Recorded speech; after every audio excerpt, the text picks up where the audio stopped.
পৃথিবীর বিভিন্ন পরিবেশে বিভিন্ন জীব বসবাস করে।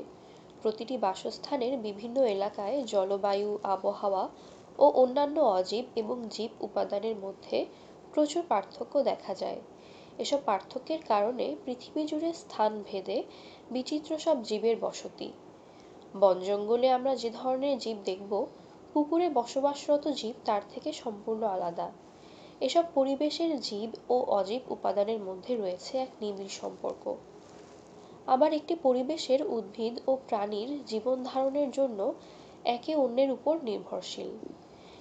এভাবে যে কোনো একটি পরিবেশের অজীব এবং জীব উপাদানের মধ্যে পারস্পরিক ক্রিয়া, আদান প্রদান ইত্যাদির মাধ্যমে পরিবেশে যে তন্ত্র গড়ে ওঠে তাই বাস্তুতন্ত্র নামে পরিচিত। পরিবেশ পর্যবেক্ষণ করলে আমরা দেখতে পাব বাস্তুতন্ত্রের সকল উপাদানের মধ্যেই ক্রিয়া প্রতিক্রিয়া চলছে। আমাদের বাড়ি অথবা বিদ্যালয়ের কাছের বাগান একটি ছোট বাস্তুতন্ত্রের উদাহরণ। প্রাকৃতিক পরিবেশে দুই ধরনের বাস্তুতন্ত্র রয়েছে, স্থলজ এবং জলজ বাস্তুতন্ত্র। চলুন আজকে স্থলজ এবং জলজ বাস্তুতন্ত্র সম্পর্কে কিছু গুরুত্বপূর্ণ তথ্য জেনে নেওয়া যাক। প্রথমেই স্থলজ বাস্তুতন্ত্র নিয়ে আলোচনা করব। এ ধরনের বাস্তুতন্ত্র আবার বিভিন্ন ধরনের হতে পারে, যেমন বনভূমির বাস্তুতন্ত্র, মরুভূমির বাস্তুতন্ত্র ইত্যাদি। বনভূমির বাস্তুতন্ত্রের উদাহরণ হিসেবে আমরা বাংলাদেশের বনভূমি অঞ্চলের কথা বলতে পারি। বাংলাদেশের বনভূমি অঞ্চলকে প্রধানত দুটি অঞ্চলে ভাগ করা হয়, সিলেট ও পার্বত্য চট্টগ্রামের বনাঞ্চল এবং খুলনার সমুদ্র উপকূলবর্তী বনাঞ্চল। সুন্দরবনের বাস্তুতন্ত্র সংক্ষেপে আলোচনা করা হলো। সুন্দরবনের বাস্তুতন্ত্র অন্যান্য অঞ্চলের বনভূমি থেকে আলাদা। খুলনা জেলার দক্ষিণে সমুদ্র উপকূল থেকে ভিতরের দিকে এই অঞ্চল বেশ কয়েক মাইল পর্যন্ত বিস্তৃত। জোয়ার ভাটার কারণে এই অঞ্চলের মাটির লবণাক্ততা বেশি, কাজেই লবণাক্ত পানি সহ্য করার ক্ষমতাসম্পন্ন উদ্ভিদই এই বনাঞ্চলে জন্মে। সুন্দরবনের বনাঞ্চল ম্যানগ্রোভ বন নামে পরিচিত। এ বনের মাটি বেশ কর্দমাক্ত, কাজেই এর ভিতর দিয়ে সহজে বাতাস চলাচল করতে পারে না। তাই এখানকার উদ্ভিদের মূল মাটির নিচে না গিয়ে খাড়াভাবে মাটির উপরে উঠে আসে।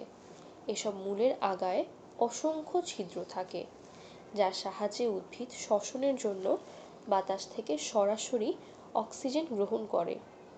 এই বনের উল্লেখযোগ্য উদ্ভিদ হল সুন্দরী, গরান, কেওয়া, কেওড়া, গোলপাতা ইত্যাদি। এরা এ বনের উৎপাদক।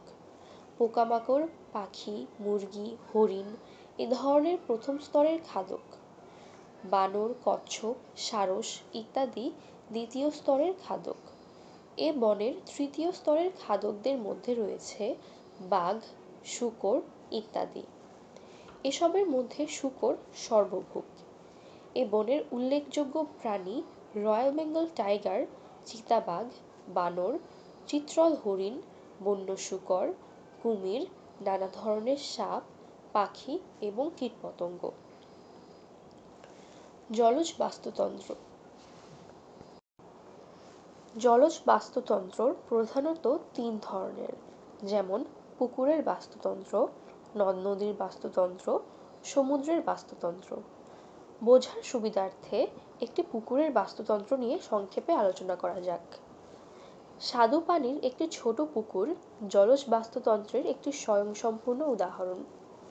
পুকুরে রয়েছে অজীব ও জীব উপাদান। অজীব উপাদানের মধ্যে রয়েছে পুকুরের পানি, দ্রবীভূত অক্সিজেন, কার্বন ডাই অক্সাইড এবং কিছু জৈব পদার্থ। এসব উপাদান জীব সরাসরি ব্যবহার করতে সক্ষম। জীব উপাদানের মধ্যে আছে উৎপাদক, প্রথম স্তরের খাদক, দ্বিতীয় স্তরের খাদক, তৃতীয় স্তরের খাদক ও নানা রকমের বীজজক। পুকুরের বাস্তুসংস্থানের উৎপাদক হচ্ছে নানা ধরনের ভাসমান ক্ষুদ্র ক্ষুদ্র আণুবীক্ষণিক উদ্ভিদ, যারা ফাইটোপ্ল্যাঙ্কটন নামে পরিচিত। ভাসমান বড় উদ্ভিদের মধ্যে রয়েছে কচুরিপানা, শাপলা ইত্যাদি।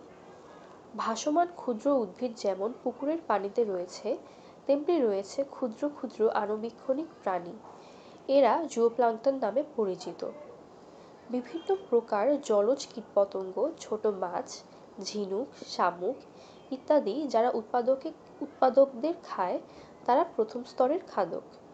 আবার এদেরকে যারা খায় তারাও একটু বড় মাছ, ব্যাঙ এরা দ্বিতীয় স্তরের খাদক।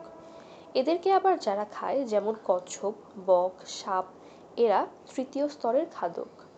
পুকুরের মৃত জীবের উপর ব্যাকটেরিয়া, ছত্রাক বীজযোগের কাজ করে।